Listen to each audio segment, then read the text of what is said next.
So, when you look around the world today, you really don't have to look very hard to find conflict, do you? No, not at all, it seems. Well, everywhere. Yeah, whether it's politics, culture clashes, or just outright violence globally, we're constantly seeing these really severe symptoms. Mhm. Hate, destruction, division. Mhm. And you hear all the commentaries, the experts trying to diagnose these things we see. They point to economics or resources or political Well, system. the visible stuff. Exactly. But the source material we're diving into today suggests, well, maybe they're missing the actual root of the problem. That's precisely it. The core idea here is that all this conflict we see, it's really just the fruit, the symptom. And Okay. it all stems from one single universal root problem in humanity. A root problem. Yeah. And what's really fascinating is that the cure Jesus offered, 2,000 years ago in the Gospel of John, chapter 8, Yeah. it's presented as the exact same cure needed today. The problem hasn't changed. And it's crucial to understand this root problem isn't something physical, right? Yeah. Not something you can measure in a lab. No, not at all. Our sources insist this is fundamentally spiritual, which frankly raises the stakes considerably. Mhm. We're talking spiritual warfare here, Not just fighting people, flesh and blood. but against, powers, principalities, hmm these unseen spiritual forces that seem to drive the chaos we do see. And it exists out there globally, yes. But the source says it's fundamentally rooted right here, inside, in the human heart. In our hearts. In every single person. So our mission today is to really dig into this passage, John chapter 8, verses 31 through 47. Okay. We're looking specifically at this really tense conversation Jesus has with people described as Jews who had believed him. Right, people who are already on board, supposedly. And we need to unpack why he immediately starts, inspecting their spiritual roots, even though they claim to believe. What was his diagnosis? What was the cure? Because it tells us essentially everything about the spiritual division that fuels conflict. Okay, let's jump into that first part then, because it is surprising. He's talking to people who've already made some kind of commitment. They're in the temple listening. The text says they believed him. But he doesn't just pat them on the back. He immediately goes deeper, inspecting their spiritual foundation. Yeah. It suggests something really profound, doesn't it? That belief isn't just a one-time decision like checking a box. No, it's presented more like a living root system. Something that needs ongoing attention, maybe even inspection. It implies that not all initial belief is genuine, abiding belief.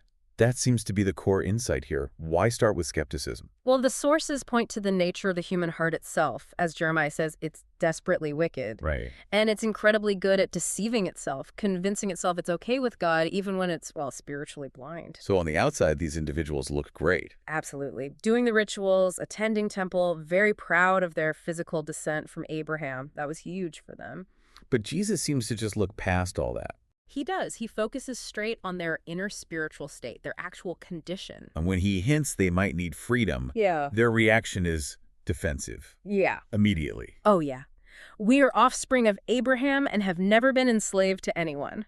That's their comeback. They're essentially flashing their spiritual ID card based on genetics. Exactly. And you have to understand the weight of that claim for them. They're referencing their lineage through Isaac, Sarah's son, the free woman's son. Not Ishmael, son of Hagar, the slave woman. Precisely. It's a distinction the Old Testament really emphasizes. They're saying, look at our papers, Jesus. We're legally, physically freeborn. Therefore, we're spiritually fine. But Jesus just pivots instantly. He shifts the whole conversation away from physical chains. He does. He brings it to spiritual chains. He hits them with this universal diagnosis.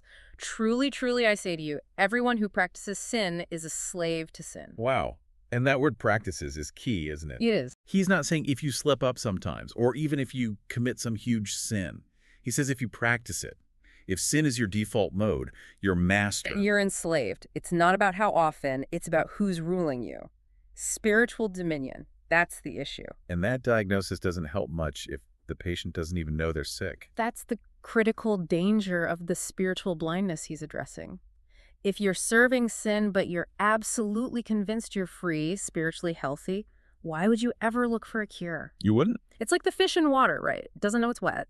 The slave doesn't feel the full weight of the chains until they actually try to walk free. So their blindness prevents them from even considering they might need what Jesus is offering. Exactly. It leads straight to rejecting the cure because they don't believe they have the disease. Okay, so the diagnosis is stark. Universal slavery to sin, often masked by this profound spiritual blindness. If that's the illness, how does Jesus introduce the prescription? What's the cure? Well, the first part of that cure comes right in verse 31. He says, "If you abide in my word, you are truly my disciples." Abide in my word. That sounds active. It is. This is positioned as the direct antidote to that superficial initial belief. Abiding isn't just, mentally agreeing once. It's described as a consistent, regular habit, a process. A process of what? Letting the word actively shape you. Your thoughts, that's the head. Your attitudes and desires, the heart. And your actions, the hands. Head, heart, hands. That distinction you mentioned earlier, passive intake versus active application, seems really important here. It's crucial. The source highlights two parts to this abiding. Okay. First, there's the intake. You have to put yourself in a position to actually receive the word. Reading it, praying, listening to teaching, meditation. Things these people in the temple were likely already doing. Probably. They were definitely doing the show up part. But the second part, the really vital part, is application. Letting it actually change things. Yes. Letting the word genuinely affect your life. Does it define what success looks like for you? Does it dictate your desires? Does it actually influence what you say and do? So if your desire for, say, sin or worldly things still outweighs your desire for what the word says. And you're not truly abiding. Your roots aren't drawing life from it. And you mentioned the setting earlier, this whole conversation happening in the temple treasury. Right, in the court of women, a busy place where people brought their offerings, showing what they valued. So Jesus is talking about the heart's true devotion, where your treasure really is right there in the place people are physically demonstrating their values. It's quite poignant, isn't it? Abiding, then, is fundamentally about where you place your spiritual treasure, what you truly value and allow to shape you. Okay, so if someone truly abides, lets the word take root, what happens? The consequence is profound. You will know the truth, and the truth will set you free. Know the truth. Is that just intellectual information, like learning a fact? The source suggests no. It's not like getting a secret password or a magic pill. It's presented as a relational knowing, a deep, growing conviction. Like understanding something more and more deeply over time. Exactly.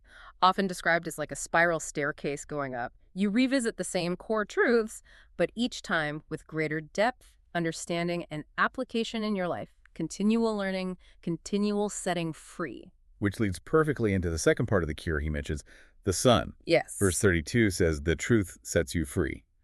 Verse 36 says, the Son sets you free. How do those connect? We need to understand the Son's authority here. Okay, so Jesus uses this analogy of a slave and a son in a household. This would have been immediately understandable in their Roman-influenced context. How so?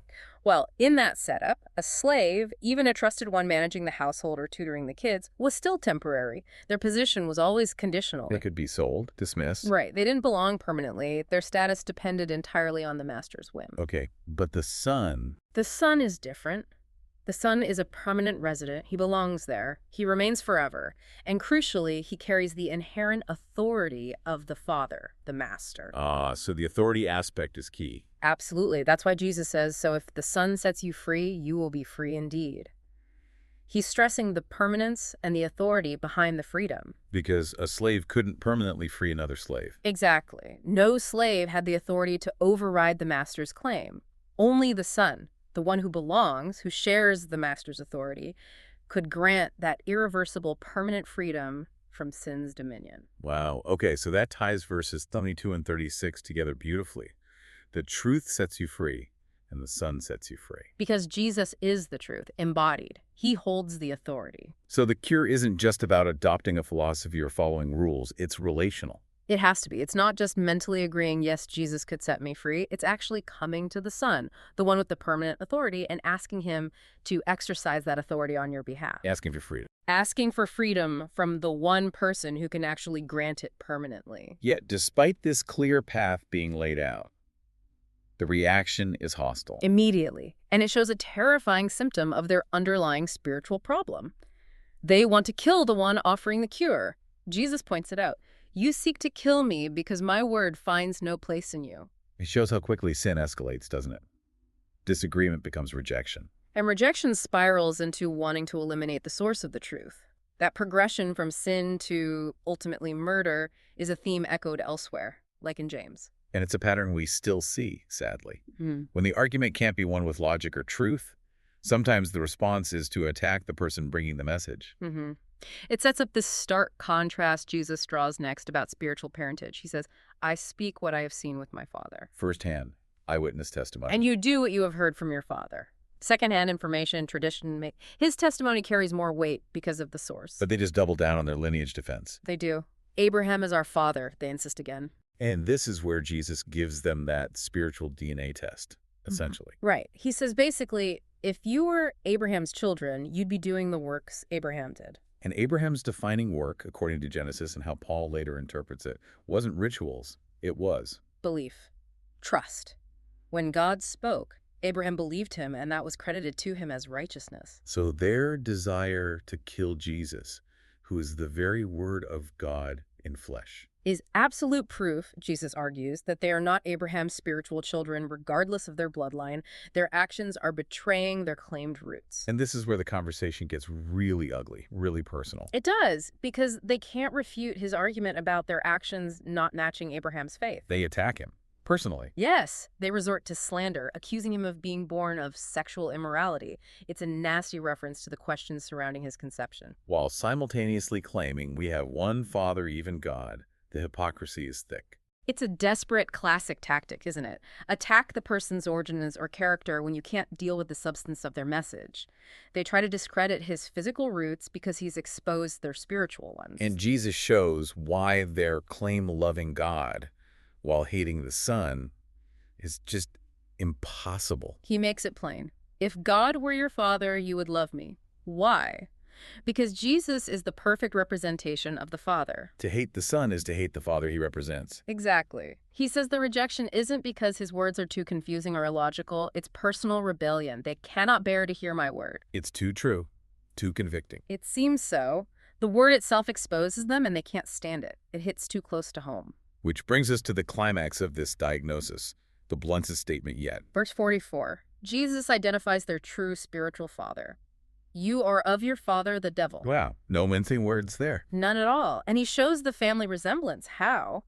By mapping their actions directly onto the devil's core nature. Okay, how does he do that? He says the devil was a murderer from the beginning.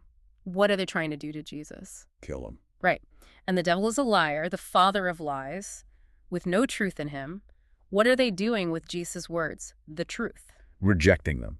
Calling him a liar, essentially. Exactly. Jesus is saying, look at the evidence. Your desire to murder and your rejection of truth show exactly whose spiritual family you belong to. Like father, like son. It's the visible proof of their hidden spiritual alignment. That is incredibly stark. And just to underline his own position, he throws down that challenge. The rhetorical test. Which one of you convicts me of sin? A question nobody could answer then or now. His absolute innocence just highlights their sinfulness all the more sharply. It does. And then comes the final summary, the ultimate reason for their unbelief, their inability to hear. What is it? Whoever is of God hears the words of God. The reason why you do not hear them is that you are not of God. Not of God. What does that mean in this context? It means not born of God, not born again, or born from above, linking back to his earlier conversation with Nicodemus in John 3. So if you haven't had that spiritual rebirth, you remain in that state of spiritual blindness. You literally cannot truly hear God's words in a way that leads to life.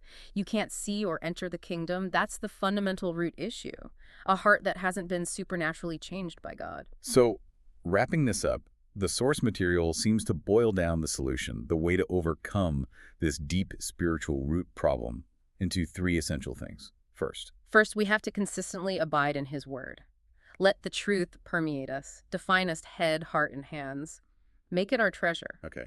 Second, we must embrace the Son, recognize his unique, permanent authority, go to him for that freedom only he can grant. It's relational. And third, addressing that core issue of blindness and inability to hear. Third, we must be born of God, experience that spiritual transformation, that new birth that allows us to truly hear and see. So, the source suggests this huge division we see in humanity, all the conflict, ultimately traces back to this one fundamental spiritual split. Are we of God or of the devil? That seems to be the core contention presented here. And it makes you think about how that root manifests today, doesn't it? How so? Well, think about it. Not just in overt violence, but maybe in that stubborn, aggressive rejection of clear truth we see sometimes, or the intense desire to silence messengers who bring uncomfortable realities. Could that be a modern symptom of the same ancient spiritual root? That's a challenging thought to leave people with. It forces you to consider the depth of your own belief. Exactly. Is it just a surface agreement, a cultural affiliation, or is it a genuine, abiding relationship with the Son, empowered by being born of God, that is actively shaping your head, your heart, your hands?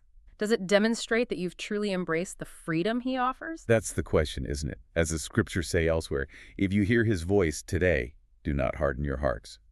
A call to constantly check our own spiritual roots. We'll leave you to ponder that until our next deep dive.